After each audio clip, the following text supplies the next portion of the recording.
Bonjour, bonsoir et salut à tout le monde.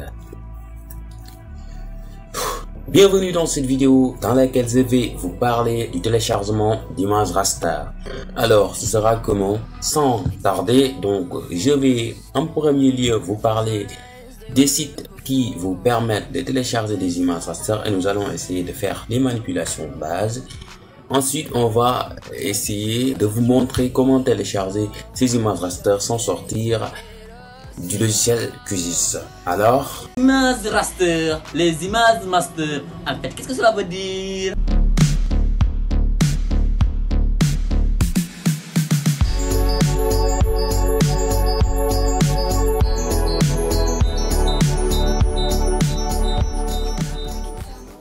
Alors, nous allons essayer de relativiser parce que, en fait, quand on parle d'images raster, on fait référence aux images et dans ce cas, les possibilités sont multiples. Il peut s'agir par exemple d'une capture d'écran sur Google Maps, sur Google Earth, etc. Il peut s'agir d'une photo aérienne, voilà, parce que raster est égal à image. Mais dans notre cas, nous allons vous montrer comment télécharger les modèles numériques de terrain, en particulier les SRTM. Alors bon visionnage. Le premier site à présenter est Hub Explorer. C'est ce qu'on va rechercher au niveau du navigateur et choisir le premier résultat. Et bam, on est à l'accueil. Avant de faire quoi que ce soit, nous devons créer un compte, sinon on ne pourra rien télécharger. Alors, une nouvelle page s'ouvre, on appuie sur Create New Account. Alors là, vous connaissez la chanson, donc on va pas faire d'étalage là-dessus. Ok, là on a déjà créé notre compte et donc on se connecte avec nos identifiants et en faisant sign-in. Ok, là on peut voir qu'on est connecté. De retour dans le Explorer, on le voit bien, notre nom d'utilisateur est là, Abdoussem. Alors on peut passer aux choses sérieuses, mais avant tout, on peut jeter un coup d'œil à la belle planète bleue. Tac, maintenant on va définir les critères de recherche. D'abord en choisissant géocodeur au lieu de save file et KML qui sont des couches vectorielles. Ensuite, au lieu des entités des États-Unis, il faut choisir les entités du monde entier. Voilà. Alors ici il faut choisir polygone au lieu de SAP pour qu'on puisse tracer notre propre polygone en utilisant ici use map. Alors là on voit automatiquement les coordonnées qui sont prises, donc on peut les effacer. Ou on peut directement les effacer en appuyant sur Clear Coordinate. Et on va ajouter nos propres points en zoomant sur par exemple le Sénégal et en choisissant notre zone. Alors il faut noter que suivant l'étendue de notre zone, on peut avoir un raster ou plusieurs rasters SRTM. Alors tac, tac, et là, voilà, vous voyez donc chaque point qu'on met, ça apparaît ici. Alors au niveau de résultats, on voit rien parce qu'il y a d'autres choses à mettre, pas les critères de recherche mais les types de données. Donc il s'agit des datasets. Après quand on le fait, on verra les résultats. Tac sur les datasets. Alors, et comme vous le savez, il y a divers formats raster, mais ici celui qui nous intéresse c'est les modèles numériques de terrain. Donc on va choisir Digital Elevation.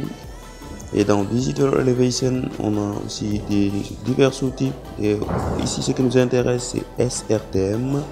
Maintenant, le SRTM qui nous intéresse sera le SRTM Arc 1 à une résolution beaucoup plus fine. Et on constate que le bouton résultat est disponible. On clique dessus. Et bam, on voit qu'on a 1, 2, 3, 4 résultats. Il y a divers icônes. Par exemple, celui-là permet de voir l'étendue de l'MNT. Voilà. Donc pour bien affiner notre recherche, et cette icône là c'est lui qui va permettre de télécharger. Quand on appuie, on pourra déterminer notre type de données. L'extension géotif nous convient. Tac, et là on va voir donc qu'une nouvelle fenêtre va s'ouvrir. Et là donc ça veut dire que le téléchargement va bientôt commencer et hop on le voit juste en bas. Et donc c'était tout. Quand le fichier est téléchargé dans votre dossier téléchargement, vous pourrez le dézipper et le charger dans votre logiciel de SIG et de cartographie. La deuxième plateforme à présenter est Off Data. On recherche ça et on va choisir encore le premier résultat.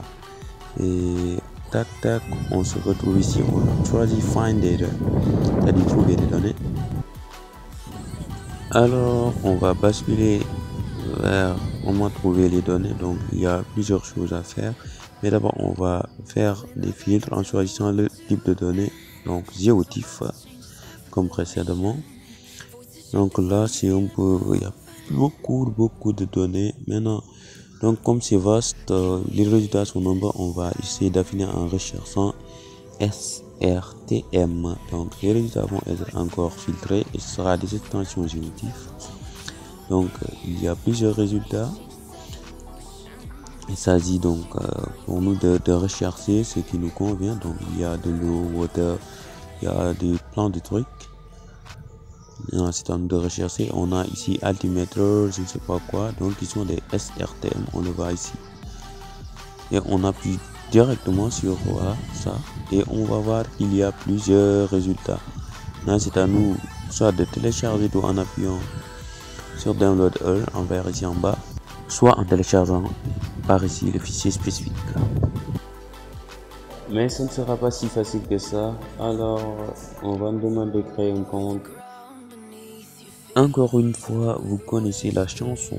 Si vous avez des difficultés, dites-le moi dans les commentaires.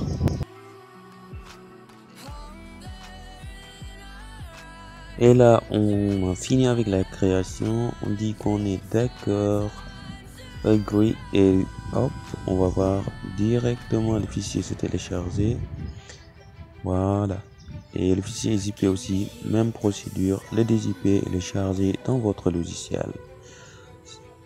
Alors, on va basculer vers notre deuxième partie qui consiste à télécharger les SRTM sans sortir de QGIS. Alors, on y est, on est dans QGIS. Alors, ce qu'on va faire pour faire le boulot, c'est d'aller au niveau du menu extension, installer, gérer les extensions. Alors, surtout, vous recherchez SRTM et si vous avez de la connexion internet, vous allez trouver le résultat SRTM downloadé. Vous appuyez dessus et vous installez le plugin. Plugin veut juste dire extension et c'est fait. Et là, on voit l'icône de l'extension en haut à droite. On clique dessus et on doit remplir les coordonnées. Mais heureusement, on a cette canvas extend qui va nous permettre de choisir le canvas de carte. Et quand on appuie dessus, on voit les coordonnées sont automatiquement là. Et on peut les modifier, par exemple ici 14 et ici 14 pour diminuer l'étendue. On met download et on voit on a deux SRTM qui vont se télécharger. Bon, on doit entrer nos coordonnées du site of data, c'est-à-dire du deuxième site en question, le mot de passe, et voilà, le téléchargement s'effectue et rapidement même. Tac, et là on voit le SRTM est téléchargé. Voilà, et on peut télécharger beaucoup de SRTM par le même procédé. Et voilà, c'est terminé pour ça.